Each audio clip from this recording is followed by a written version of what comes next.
des trucs chacun de notre côté. Je suis là, je suis tout près de toi.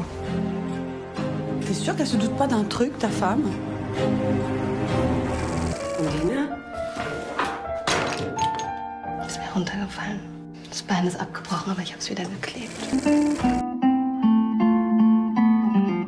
אני מתקשרת כי אני יצאה סרט דוקומנטרי על נערים שמתגייסים לצבא. Karine Viard et Benjamin Biolay dans Les Apparences, l'amour entre deux eaux dans Ondine et les rapports hommes-femmes scrutés à la loupe par le réalisateur israélien Yaron Shani. C'est le programme de ce nouveau numéro 100% cinéma de À l'affiche. Bienvenue à tous et bonjour Thomas Borez. Bonjour Louise. Avec nous comme chaque semaine et aujourd'hui on débute avec Les Apparences de Marc Fitoussi, un drame qui vire au thriller porté par Karine Viard et Benjamin Biolay. Voilà, Benjamin Biolay et un film qui nous dit qu'en fait les gens riches ont aussi leurs problèmes. Louis, si vous ne saviez pas, le cinéma français est là pour vous le rappeler, parce qu'on ne compte pas les fictions qui se passent dans des beaux appartements. On a l'impression que tout le monde vit dans des beaux appartements en France. Voilà. Et on ne parle pas assez, c'est vrai, moi je trouve, des expatriés français à Vienne. On sent votre ironie. Et ben voilà, Les Apparences est là aussi pour nous montrer ces pauvres gens qui vivent dans 300 mètres carrés en plein centre-ville. Alors lui, il est chef d'orchestre, hein, c'est évidemment Benjamin Biolay. Elle, c'est Karine Viard, elle gère la médiathèque de l'Institut français. L'appartement, je l'ai dit, est gigantesque. Leur problème aussi, pourquoi ? Parce que monsieur trompe madame avec la maîtresse de leur fils. Drame. Ouh, aïe, aïe. T'es sûr qu'elle se doute pas d'un truc, ta femme? Tous les parents d'élèves ont reçu un mail de la maîtresse de Malo qui ne nous était pas du tout destiné. Ça veut dire qu'elle entretient une liaison avec un papa de l'école. Je me demande bien qui sera l'heureux élu. Tu sais Malo, jamais on ne se séparera avec ton père. Je chamboule tes plans. Non, non, pas du tout. C'est que ça qui t'intéresse en fait? Le prestige, les apparences. Alors on l'a compris Thomas, cette façon de regarder la bourgeoisie se déliter vous a irrité. Certains de vos collègues critiques de cinéma, eux, n'ont pas hésité à comparer ça avec le cinéma de Chabrol. Oui, voilà, une petite facilité. C'est vrai que dès qu'on monte des bourgeois dans un film, on fait appel à Chabrol. Hein, c'est un peu comme ça, le petit torchon, le petit mouchoir que l'on sort. Alors, reste à savoir maintenant si on parle du Chabrol de Que la bête meurt ou des Noces rouges, qui sont d'authentiques chefs-d'œuvre corrosifs, ou alors celui de la dernière période, moins bon, La fille coupée en deux, ou encore Bel Ami.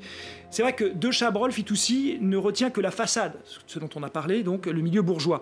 Et c'est pas en montrant des petits bourgeois se faire la guéguerre qu'on arrive à dire forcément quelque chose d'intéressant. Le monde de Chabrol, il était cruel, pourri de l'intérieur, avec des hommes et des femmes qui avançaient comme des spectres. Alors rien de tout ça ici. Ici, c'est vraiment extrêmement lisse et très convenu jusqu'au casting. J'aime bien Karine Viard, mais enfin, elle est sur un film sur deux, au bout d'un moment, elle joue toujours le même personnage, c'est embêtant. Et puis, il y a aussi Benjamin Biolay, qui a une expression, elle est vraiment mono-expressive dans ce film, il a l'air de vraiment de s'embêter, il est un peu comme nous, d'ailleurs. Voilà.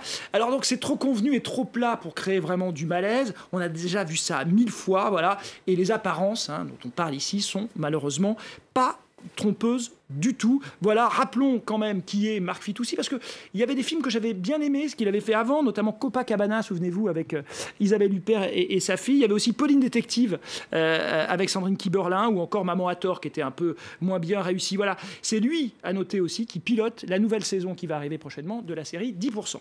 On va découvrir ça. Alors, amour compliqué toujours, cette fois dans Ondine, de l'allemand Christian Petzold. Le film a valu à son actrice Paula Beer un ours d'argent à la dernière Berlinale.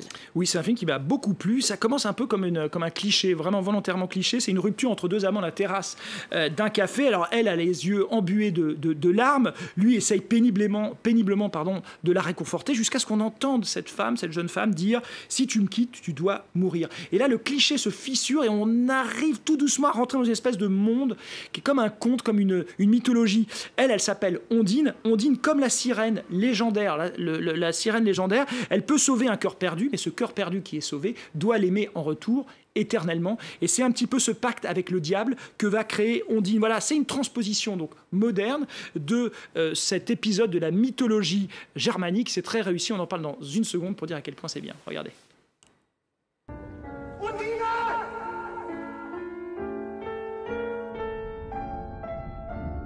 Du hast gesagt, dass du mich liebst. Für immer. Das hat mich glücklich gemacht. So glücklich, wie ich noch nie glücklich war.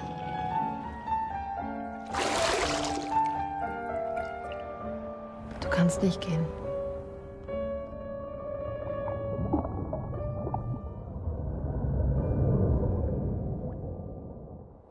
Bon, alors moi, je découvre les images, j'ai pas vu le film, ça a l'air étrange, mais donc dans le bon sens du terme. Oui, ben voilà, un film qui ose de sortir justement des apparences, que clame haut et fort Marc Fitoussi.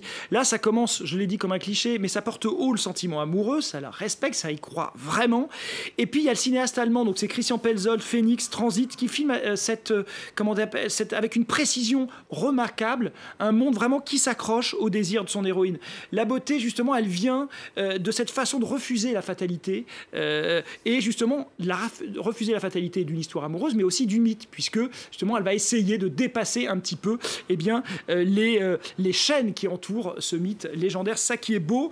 Ce qui est bien aussi, c'est que Christian Pelzold reforme le duo d'acteurs de son précédent film qui s'appelait Transit, Paul Haber, donc, qui a obtenu un prix à Berlin, je l'ai dit, et Franz Rogowski. Ces deux-là ensemble, c'est très très beau à voir. Voilà. Et puis amour, toujours, l'amour dans tous ses états, décidément. Cette semaine, il en est encore question dans Stripped de l'Israélien Yaron Shani.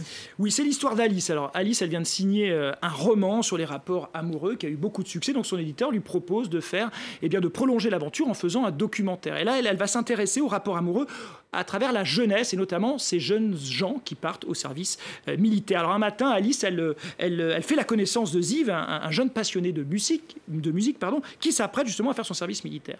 Et puis un autre matin, elle se réveille totalement groggy. Que s'est-il passé dans son sommeil? Et très vite, le spectre d'une agression sexuelle devient de plus en plus présente. Voilà. Et donc c'est un nouveau volet en fait d'une trilogie. C'est le nouveau volet d'une trilogie, Chained et Beloved, qui était sorti à une semaine d'écart en juillet dernier. Il faut peut-être rappeler un peu les épisodes précédents. Voilà, donc ce réalisateur israélien Yaron Shani a envisagé les choses comme une trilogie sur le sentiment amoureux. Les deux premiers qui sont sortis en France, vous les avez cités, en fait se rapprochaient parce que c'était une histoire d'un couple qui se délitait. Le premier était vu du côté plutôt de l'homme et le second plutôt de la femme. Et on voyait déjà un petit personnage. Et ce personnage, dans l'un de ces films, c'était Alice qui prend toute la place, si je puis dire, dans ce film Stripped aujourd'hui. Yaron Shani, on l'avait découvert à Cannes en 2009. Il avait gagné la Caméra d'Or avec un film qui s'appelait Ajami, qui était déjà extrêmement formidable. À travers ces histoires de rapports de domination amoureux, qui est filmé toujours avec une espèce de retenue, mais il y a comme ça une espèce de tension insidieuse qui vraiment sourd pendant tout le film. Et ben il est en train de filmer d'une certaine manière la noirceur d'une époque, et particulièrement en Israël, puisque Tel Aviv sert à chaque fois de cadre à tous ces drames. Toile de fond des films. On va terminer en fanfare, Thomas, avec le nouveau film de l'enfant agité du cinéma français, Gaspard Noé, Lux Aeterna, un film de sorcière avec Béatrice Dalle et Charlotte Gainsbourg. Voilà, précisons que c'est un moyen-métrage de 51 minutes et que le film répond en fait à une commande d'Anthony Vaccarello. Anthony Vaccarello, c'est le directeur artistique de la maison Yves Saint-Laurent et qui a demandé donc à Gaspard Noé de faire un film avec deux contraintes. Déjà que les personnages soient habillés de pied en cap en Yves Saint-Laurent et surtout d'utiliser des visages, des figures maison. Voilà pourquoi Charlotte Gainsbourg joue son propre rôle ici. Elle accepte en fait de tourner dans un film où elle va jouer une sorcière qui s'apprête à être brûlée vive. C'est ce que le sort qu'on réservait souvent au Moyen-Âge aux sorcières. Et dans le film est réalisé donc par Béatrice Dalle. Avant de rentrer un peu plus dans les détails, je crois savoir qu'il y a un peu plus d'un an, c'était en mai 2019 sur la Croisette, vous aviez rencontré Charlotte Gainsbourg.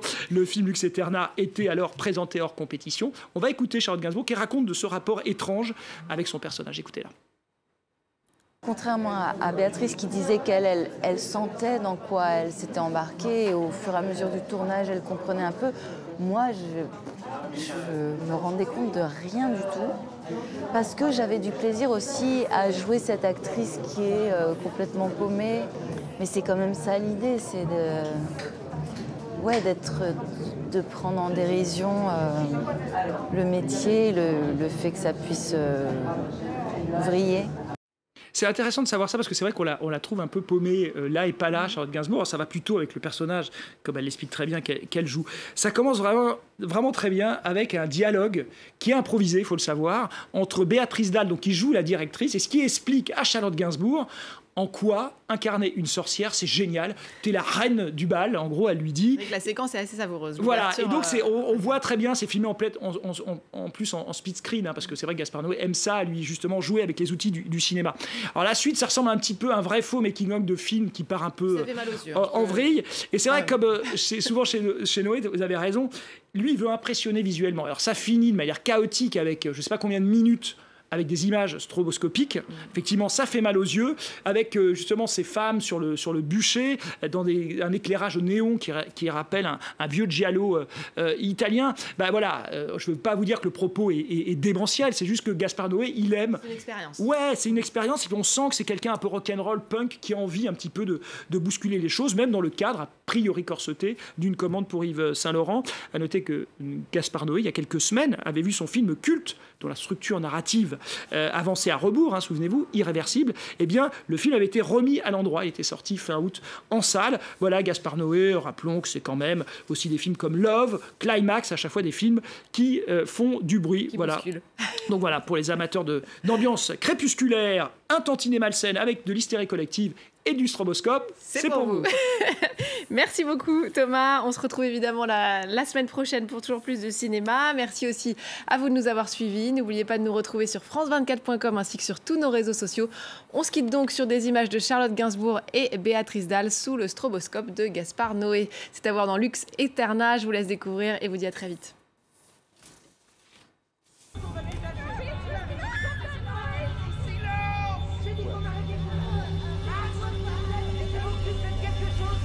Voilà, c'est bon.